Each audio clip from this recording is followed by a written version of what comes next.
Today's show is brought to you by betonline.ag. Go to clnsmedia.com/Goodman.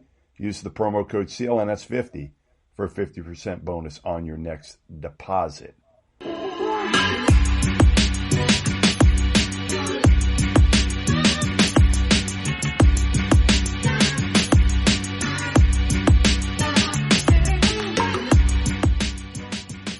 Welcome to another edition of the Good and Plenty Podcast. I'm your host, Jeff Goodman, and as usual, we got another great show for you today. We have Providence head coach Ed Cooley, who will talk about his very, very close decision to stay at Providence and turn down Michigan.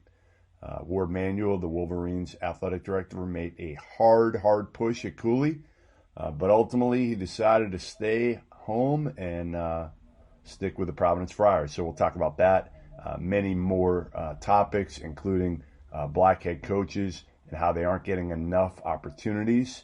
But let's get to it here. Remember, you can subscribe to the Good and Plenty Podcast wherever you listen to your pods. iTunes, Stitcher. You can find me at CLNS Media. You can find me on Twitter at Goodman Hoops and also at WatchStadium.com. Now pleased to welcome in a guy I've known a long time from his days as a assistant coach at Boston College, and we'll tell some stories later about that. Providence coach Ed Cooley. And Eddie, it's been a interesting, I think, week or so for you, has it not? It was a very interesting week. Long week with the Big East meetings, and, we had a couple of distractions. A couple of different distractions, but all in all, I think it worked out well for everyone. All right, so take me through, if you can, how this whole deal unfolded and maybe when and how you first found out that Michigan had interest in talking to you. Well, Turnkey, who was the search firm, I believe Michigan hired them, and Gene DiFilippo, who was one of their spokesmen. I've known Gene a long time when he was the AD at Boston College. When I had an opportunity to work for one of the best coaches in Al Skinner, gave us a call and said, hey, would you have an interest? And through my whole tenure at Providence, there really wasn't a school that got me to at least consider. There's been some great opportunities that have been presented, but my whole thing is fit, not comfort, is fit. And I think so many people don't look into fit and how they can have success knowing what they know, how they know it. But this Michigan opportunity, you had to listen to him. It wasn't so much that you wanted to do it. I needed an opportunity to sit and talk with Ward.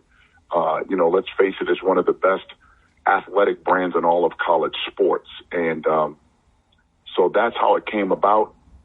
Then I had an opportunity to speak with Ward, who I've known when he was in the Big East, when he was the athletic director at the University of Connecticut. So that's kind of how that all unfolded.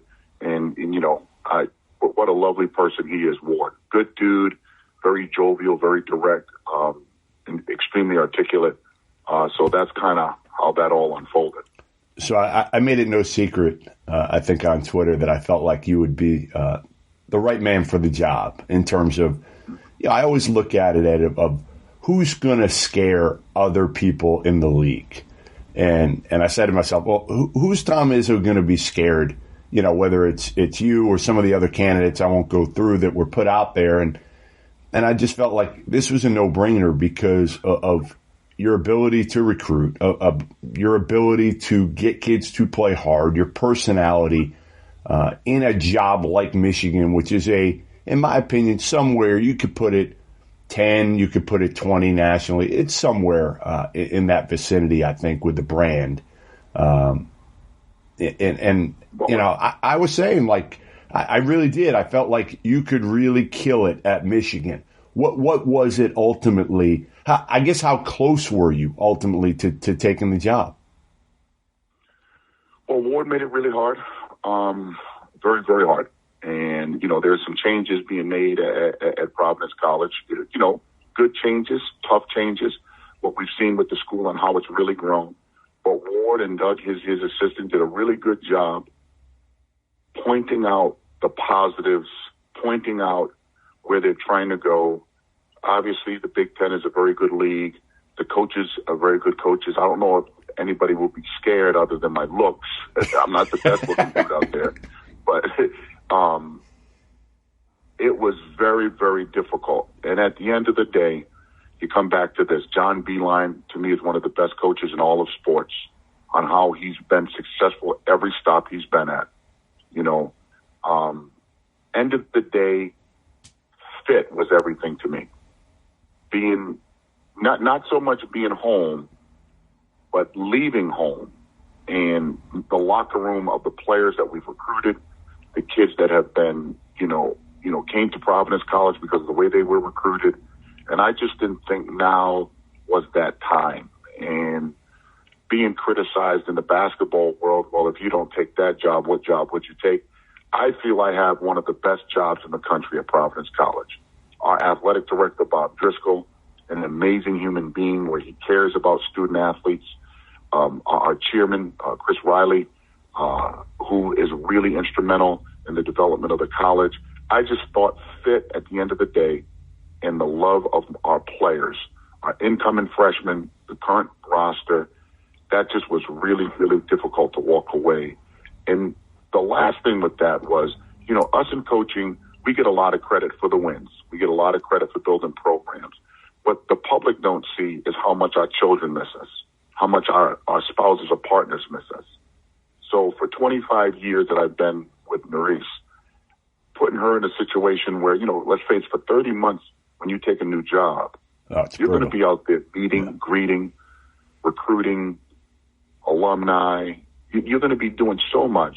And having my wife out there by herself, now she's a big girl, she would have made it the adjustment. But selfishly for her, that played into it as well. That's just tough on all of our spouses and partners where, they're kind of left out there while we're out doing what we're supposed to do to build a program. So I want to know what it was like at the Big East meetings, the other coaches. You're going in and out, I assume. You're meeting with Driscoll. Jay, you're right. All those guys, they're probably like me. They're probably like reporters asking you what the hell's going on. What are you going to do? What was that like for you? The camaraderie in the Big East is great. We want to beat each other's brains in when we play, but during the meetings and everybody is pretty connected, and it really was.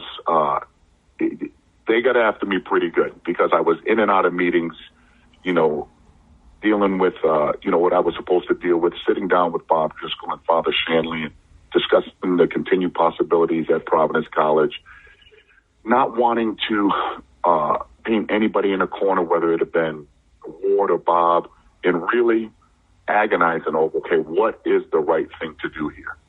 What is the right thing? So, Jay was all, Jay loves when I when I stress. Patrick Ewan, just looking at me smiling in some of the meetings as I'm in and out. The biggest guy that was all over me was Raftery. Oh, I'm sure. I'm sure he was killing it. Was he sober? Oh yeah. He was singing fight songs from both, and he was awesome. But at the end of the day, the camaraderie was good, and it was a very very intense time, but at the same time, an opportunity to grow, opportunity to learn, and an opportunity to really sit back and evaluate where your life is going and what you want it to do. Yeah, listen, a lot of people don't understand. You're a Providence guy. You didn't come from a whole heck of a lot in Providence. They accept you. You have a connection to that city that a lot of coaches just don't have with the city that they work. They form it over the years that they've been working there, but you've had that connection forever with Providence. I assume, and I know you're talking fit more than the comfort of home, but that had to have played a huge role, and probably continues to, in you potentially retiring at Providence, just because, again, it would be hard to leave that, wouldn't it? It would be, and and to Ward's credit, he said that. He said, you may have a tougher time leaving Providence than accepting a job somewhere else. Right. Today that's true. Today that's true. To actually leave, and again, you never know what could happen in the future. I think you never say never because circumstances change. But right now, the right fit is here. And I'm really proud of the fact that I was born and raised in this region. And young men and women that have come from a very difficult background, that have been, quote unquote, listed as underachievers,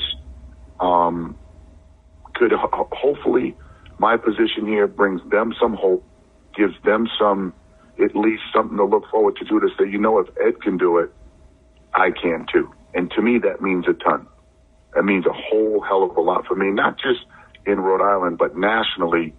There are many stories out there where people have overcome the greatest obstacles to become the coach, the professional that they want to be. And hopefully we can continue to spread that inspiration of hope through opportunity. And I'm very grateful to Father Shanley, Bob Visklin, our entire board, for the opportunity that they've given me going now on my 9th year at Providence College. By the way, this is probably for people, you know, most people don't know, again, our relationship, how long we've known each other. This is probably the most serious conversation we've ever had in all the years we've known one another.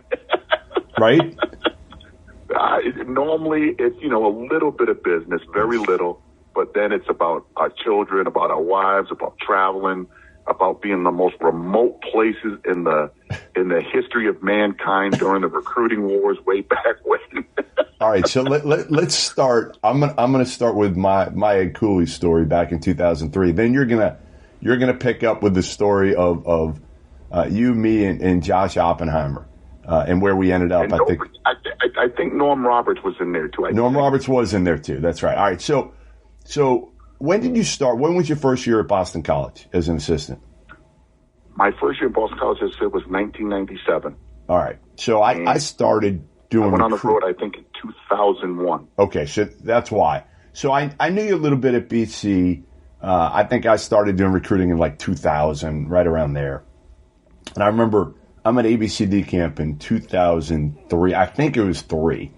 And you guys aren't allowed to have, for those people listening to the pod, coaches aren't allowed to have contact with the players. So I'm watching, and I'm able to talk to the players. That's the advantage I had as a recruiting guy, and why coaches would call me all the time. And I have relationships with a lot of these kids, and would work. I mean, really work the phones and talk to them in person and get as much info as I could. So I remember we're watching, and you come over to me and you said, "Hey, do me a favor. Go up to that kid over there," and it was Ramel Bradley, who ended up going to Kentucky. Ramel Bradley, I remember like yesterday. Go up to Ramel Bradley and tell him that Boston College is offering him a scholarship. And I looked at you. I'm like, first of all, I'm a reporter, and I've just come from like Associated Press, everything like that. I'm like, I can't do this. Like, number one, I can't do this. I just can't. Number two, I looked at you and I'm like, you're an assistant coach. Like your head coach hasn't even seen this kid yet. I'm like, Ed, you can offer a scholarship? He said, yeah, just go ahead. Just go up and tell him Boston College is offering him a scholarship. So I think I ended up doing it. I think I ended up going up, and you did. And you said, well, we'll figure it out with Al later. Al will see the kid at some point. Don't worry. The greatest part of that whole story is, and I do it, when you got a staff that you truly trust, when you truly trust them, and you know the type of players that can play for your coach, that's the trust that Al instilled in us. And that's the trust that I instill in our staff, that I learned from him. Sometimes, like, if it's 50-50 and, you know, you got to get the temperature of your coaches, say, our coach, I think you may need to see him. But the no-brainers, the Andre Iguodala's of the world, the Ramel Bradley's of the world, you know, and some of these guys that we swung and missed up there at BC, those ones were the easy ones. What I wouldn't do is offer a kid I didn't think would fit the way we wanted to play. You know what I'm saying? Yeah. But Ramel was good. But I do remember that. I remember where we were standing. I remember where we were talking. And then from there, man, did it take off like it was crazy. Yeah, and then I think that was the same year Jared Dudley was at ABCD too, and tore it up when. It was the following year. I think it was the following year. It was the next year? Okay, it was the next year. I think. And, you know, Dudley is playing against Josh Howard. Yeah. What's my man? Dwight Howard. Yeah, and Josh Smith. You had the other left-handed kid that went to Atlanta. Really, really athletic left-handed kid who was a lottery pick. Yeah. And then it was the other big kid Randolph Morris that went to Kentucky. Yep. And Jared dominated the game and didn't jump 2 feet off. And Bill Cohen deserves a lot of credit who identified him. He was supposed to go to South Kent. Bill Cohen is one of the best evaluators in college sports. Well, the two of you together were, I still say, as good of a tandem in college basketball as an assistant coaching tandem duo that there was. Because, again, you guys are very different in your personalities, let's be honest. Totally. Very different. But the thing is, frick and frack, you know what I mean? Yeah. We called each other frick and frack, ebony and ivory, hot and cold, black and white. It worked. It was awesome because I learned so much from Bill. I learned so much from Al and Tim O'Shea. But those are the guys that did a good job identifying who can play for who and how they fit. And that's some of the things that I've taken with me as a head coach. And it's been awesome. And Jared dominated the game, whether he was rebounding, making an open shot, dropping a dime, talking junk. But I give Bill a lot of credit identifying that. And then he said, hey, go out and watch him and tell me what you think. And lo and behold, we found ourselves a first-round pick. How high maintenance was Dudley off the court? On the court, he was the best. But, man, his mouth doesn't stop moving.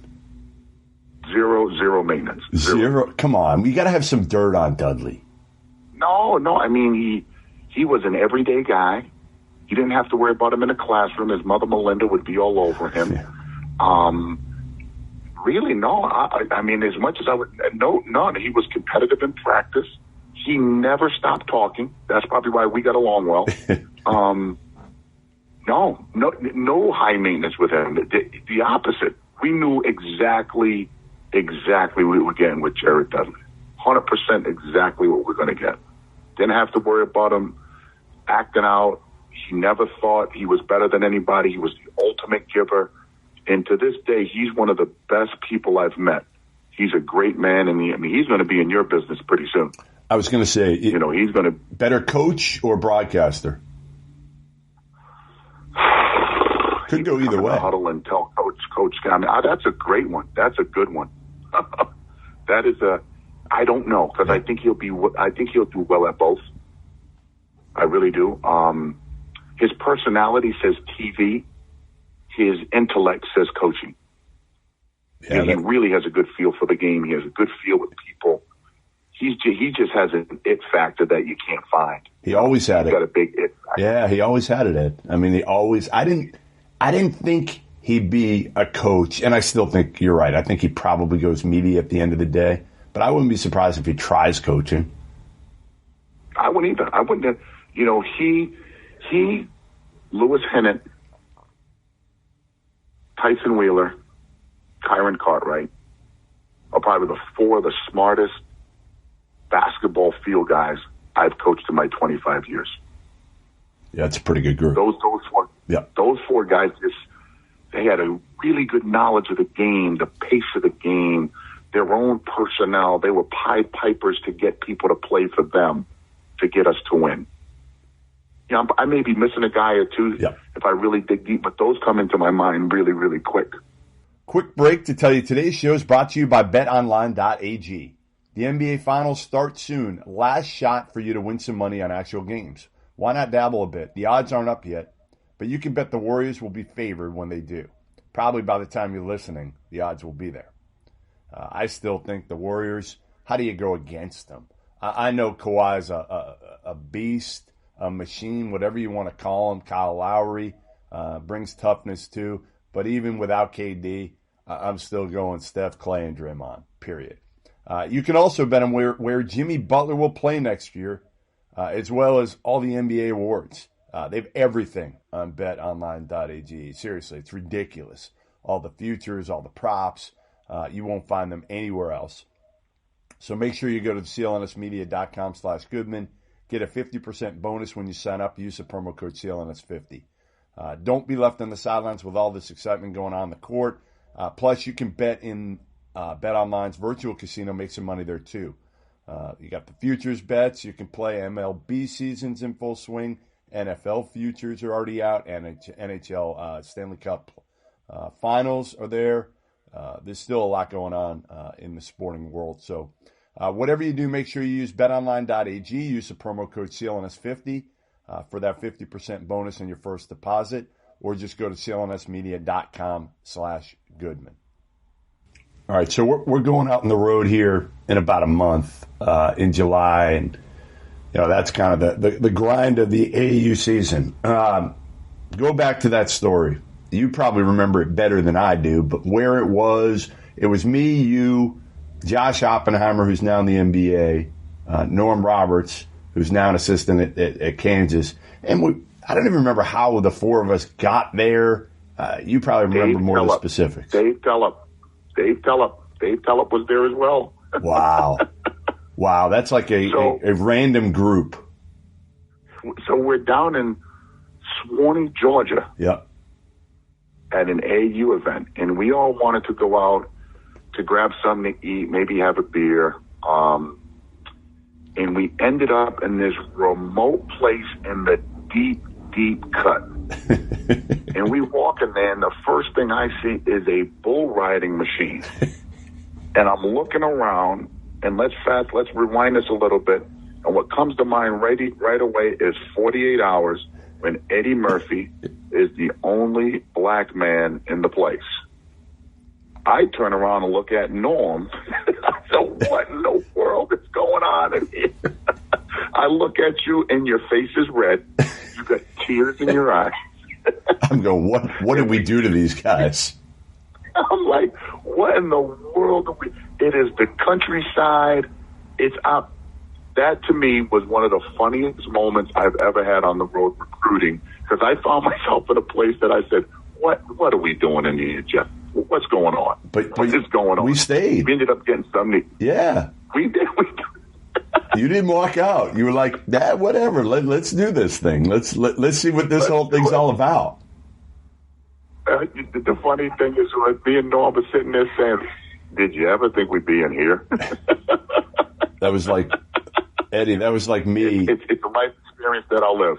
When I remember I went to a game of DeMar DeRozan's in high school at Compton Dominguez, maybe? I think he went to Compton Dominguez, one of the Compton schools. And I rolled up, and I'm like, I'm from the tough streets of Framingham, Massachusetts. Like, this will be no problem rolling into Compton.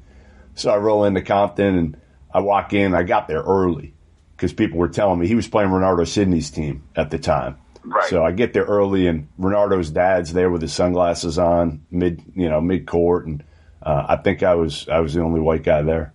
Maybe there were a couple others at the end, but yeah, it was that was a hell of a game as far as I remember. DeRozan, Renardo Sidney, when Renardo was like the number one player in the country. That was big time.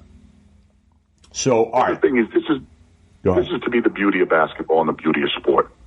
You get odd couples to come together.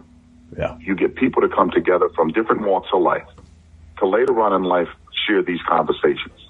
That's why when people start talking about, the level of diversity that's around the country, and I don't want to be too political with it, but had I not had basketball, had you not had basketball in your life, our relationship never comes together. Yeah, no shot. This conversation can't happen. You're right.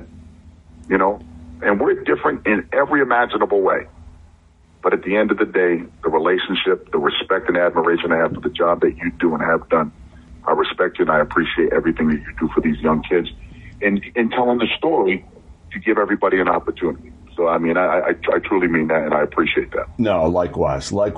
So while we're on that topic, because this is something I've said a bunch recently, and I don't have the numbers in front of me, but the number of minority and specifically black coaches, head coaches in college basketball has dropped dramatically, especially in the bigger leagues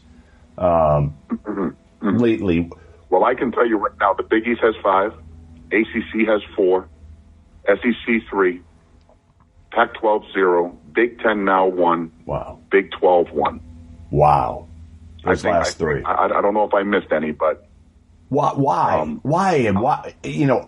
Listen, I understood, some guys who got fired, I said, deserve to be fired, whether it's black, white, whatever. But the amount of black head coaches that are being hired these days, that's what it really does concern me because, and I think so many black assistant coaches get labeled, and I think that's part of the problem right now is, recruiters, right? Recruiters. That's what you are, Well, I think there's always a stereotype. Unfortunately, there's a stereotype when you look at young minority coaches where, they're labeled as quote unquote recruiters, and that's not fair to them, to these young men that are out there, young women that are out there trying to become head coaches.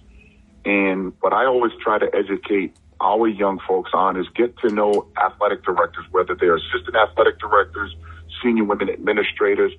Let people know who you are as a person, not the coach. And that gives you the opportunity because those assistant ADs are going to become ADs somewhere down the line.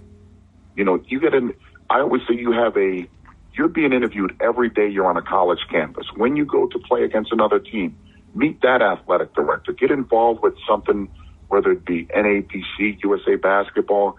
But it is sad to see. And I hope the administrators of many of these colleges and universities really think outside the box. I appreciate Boston College. We were the first African-American staff at Boston College. I was the first African-American coach at Fairfield, African-American coach at Providence College. You got to do your soul searching with respect to where you want to try to go. Many people speak about diversity, but they don't act upon it in leadership roles. That's whether it be in administration on college campuses, whether it be in the NFL and the NBA, Major League Baseball, college football, head coaches or coordinators. I think that's across the board globally. And then when you look at men's basketball in particular, and I don't know the particular numbers of how many of these young men are minority players, but I would say it's got to be above 50%. Oh, yeah. Well, got to be. Well, Ed. Well, and that's the scary part. That is scary. That's really scary. But what do? We have conversations like this. We continue to talk to the NABC. We continue to talk to the NCAA about inclusion, and don't waste people's time in the interview process. For all these administrators, if there's a legit interest, and you can see, people that look different to come to your campus to make it better, not just wins and losses, but increase awareness on your campus from a leadership role. That's what it comes down to. Are you trusting me in a leadership role? And we just got to continue to pound the drum. There's a lot of things we can do to complain, but we have to have the conversation of possibility to get people who are hiring to at least give these people opportunity. Ed, how much, and I'm scared of this, how much do you think the whole FBI investigation hurt that opportunity for black assistant coaches to become head coaches? The Book Richardsons, the Tony Blands, Lamont Evans, Chuck Person, then Steve Smith gets fired at Clemson. I mean, this is ridiculous, isn't it? I would say that. Is it a black eye? Yes. But is this whole investigation, right now we've heard one side, and we've heard one side of the story, and I'm not saying that there is not corruption in college sports and in basketball, but I want to wait to have a judgmental thing on everything. I want to hear what the story is from the other side. Yeah, me too. What is being said? Because me and you can be out at eating dinner and having a Saturday conversation, and just to get involved with something, you may say something on a Saturday night that is not true. 1,000%. That is just glib. That just be off the cuff. And I'm not trying to say this to protect but let's wait and see. Really, you haven't heard a statement from any of the people that have been accused. Not one. Other than they pleaded guilty to something. Okay, no problem. But they pled guilty to something that's not that they took money. Not that they paid somebody, right, but they took money. I'm waiting to hear. So that's when and who am I to speak? I'm just saying, Let's see what it is versus, because right now in public perception, everybody's guilty on public perception. But what is the reality of what was said, how it was said, because it could have been taken out of context? That's all. I think waiting to see what everything comes out, and then you make your own judgment call. Yeah, no doubt, no doubt. I mean, listen, this is going to take a long time. We know how quickly the NCAA operates typically in these situations, and now they've got their hands full with a bunch of allegations. You know, some of them, let's face it, don't add up completely. And, you know, even on the stand, I've been told, you know, not everybody tells the complete truth on the stand. So no, not at all. And you know, a lot of those men I know. Yep. A lot of the head coaches I know. But I still say wait and see what is really the real deal, and then everybody should make their opinions from there. To your question, does it hurt the generation that's coming up? I would say, you know, yeah, a little. But that's not everybody. And don't judge everybody by what other people's actions are or did. Look at the person as the individual, not the whole. And if you can do that, you're going to find yourself giving a lot more people. I feel I have 3 head coaches on my staff right now. 3 on my staff right now. They will get there. I don't know if Jeff Battle is probably one of the most established coaches in the country. Whether or not he wants to do it, you have to ask him. But those guys are intelligent. They're very good X and O's, very good recruiters, very good, on college campuses. They bring a lot to the fold. So it'll be interesting to see what happens moving forward. This is a heavy podcast between the two of us. Heavy. This is deep. Right? We got political. We talked about, recruiting. We talked about opportunity for jobs. I'll tell you what, this may be. This may win an Emmy. Seriously. This is up there. The only thing would have been better would have been if you had actually gone on that bull riding deal in Sewanee, and we have video. If we have video of you on the bull riding and getting tossed off that would have been the greatest thing ever. We could have had that played before every Providence College game. They could have put that in the montage. On the Jumbotron. Right? On the Jumbotron. All right, so you are the best. The Friars, let me hit you with one or two on the Friars here before we get going. You went to the NCAA tournament 5 straight times. The streak ended last year. I was surprised. I mean, I know you guys were young. You guys were banged up.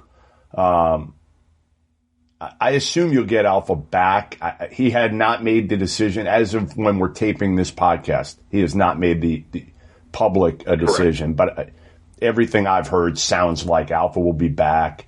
Your young guys will be a year older. How good do you think this team can be as long as, again, Alpha comes back? Well, first of all, I want Alpha to do what's best for him and his family. I would love him to be back at school for one reason, and that's to graduate. He'll be a senior. We have not – every kid that's played 4 years for us has graduated at any school I've ever been at. That's the most important thing to me. Is winning is great, but the kids' lives change with academics. We were young. I don't think I did a great job with my team with respect to accountability, with respect to being more demanding. We struggled to handle the ball. We struggled to score. We were last in the league in scoring, last in the league in shooting, field goal percentage. We really struggled offensively. And, David was getting better. AJ got hurt. Makai was up and down. Alpha was up and down. We didn't shoot the ball from the perimeter too well, especially when AJ got hurt. So even though it was an up and down year, getting to the NIT with this young group was good for us. Not good. That's not the expectation. But when I looked at the whole, I was proud of how we were able to battle. We lost some really close games, and that was due to our youth. But hopefully this year, with some additions that we have, Greg Gant being one, Pipkins being another, we feel we've added some pieces that can help us. And then with the maturity of the group, we know we're going to be really good defensively. I feel we'll be really good defensively. We have to be able to score the ball a little bit easier. You need a little bit better offensive efficiency, moving the ball, moving our bodies. But I feel I think we can have a pretty good team if it all comes together. I mean, listen, AJ was great early, then he got hurt, and that certainly set you back. 10. Game 10. Got hurt at Boston College. Yeah. I mean, it shows the margin for error at your level is minimal, right? I mean, let's face it, like one key injury, something like that, and unless you're Kentucky, you're Duke, you're Kansas, Carolina, one of those schools, everybody else can ill afford something like that. Right. We'll keep grinding. I like what the staff is doing with our 2020 class. But this year's team, the versatility should be fun to, move them around. I feel Khalif Young is really improving along with Nate Watson. I like my team. And now we've got to come out and play with a chip. We've got to come out and play, to get better, play for one another, and play for the joy of the game and try to compete for biggest championship. You went the transfer route heavy this offseason, more than you ever have, I think. Did. Is that because of the youth that you had this past year? Yeah, you got to get old and try to stay old, as the Mike Bray saying. Yeah. You can't play 13 scholarship players. Right. And how many people got into the portal this year? 800? Yeah, we're right about 800 right now. Right about 800. So, I think you have to be strategic in what you're trying to do to build your program and keep consistency where players are not coming and going, because it's across the country. We purposely try to take some guys to sit them out, and we're happy with Noah. We're happy with Jared. We're happy with Pipkins. So, we'll see what happens. You got to blend it all in. It's got to come together. But at least we have an opportunity to go and compete at an elite level. All right. Well, listen, I appreciate you jumping on. I think I'm going to see you in a couple of weeks. In June, you guys are allowed to go out now and recruit, which I know you got to be so. Your family's got to be so ecstatic about that. Oh, we're real excited to go out those 3 weekends when it's 98 degrees in the middle of Swanee again. So I'll see you in Charlottesville. In a couple of weeks, Eddie. Thanks for doing this. Look forward. Thanks a lot, Jeff. I appreciate you. You got it. Hey, sports fans. I'm Coach Nick of the B-Ball Breakdown podcast on the CLNS Media Network. I break down the NBA from a coach's perspective and have some of the best basketball minds join me weekly to discuss the latest NBA news and what's truly going on the court. Subscribe to the B-Ball Breakdown podcast wherever you get your podcasts, or find us on clnsmedia.com. It's a great conversation. You in?